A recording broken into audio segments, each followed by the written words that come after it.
তাহলে আজকের জুলাই যোদ্ধাদেরকে আগামী 10 বছর পর অত্যন্ত নিগৃহীতভাবে তাদেরকে ফাঁসির দণ্ডে তাদেরকে দণ্ডিত করা হবে। ডাকসুকে ধন্যবাদ জানাই, যে লেখাগুলো তারা লিখেছে। দুর্ভাগ্য না যে আমাদের বর্তমান রাষ্ট্র তার এই কথাগুলোকে আমরা পারিনি, আমাদের ভাষণেকেও তো আমরা মূল্যায়ন করতে পারি নাই, আমাদের মেজর জলিলকে তো আমরা মূল্যায়ন করতে পারিনি। আমাদের একটা দুর্ভাগ্য রাষ্ট্র, যেই রাষ্ট্রটা মরে যাওয়া ছাড়া আমাদের কোনোভাবে আমাদেরকে কেউ ওন করতে চায় না। মরে যাওয়ার পরও একটা জায়গায় গিয়ে আমরা তাদেরকে থামিয়ে দিই।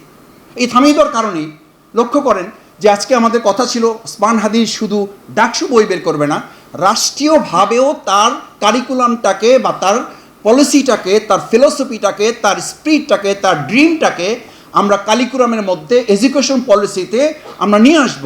কারণ আজকে সিকিউরিটি ইস্যুতে আলাপ করা হয়, দেশের স্বাধীনতা, সার্বভৌমত্বের নিরাপত্তা কী, নিরাপত্তার ব্যাপারে তো উনি খুব স্পষ্ট কথা বলেছেন। ভিডিও আছে, এগুলো পাবেন আপনারা, শুধু একটু লিখে সার্চ দিলে আপনি বেরিয়ে আসবে যে সিকিউরিটি ইস্যুতে আমাদের কী করতে হবে।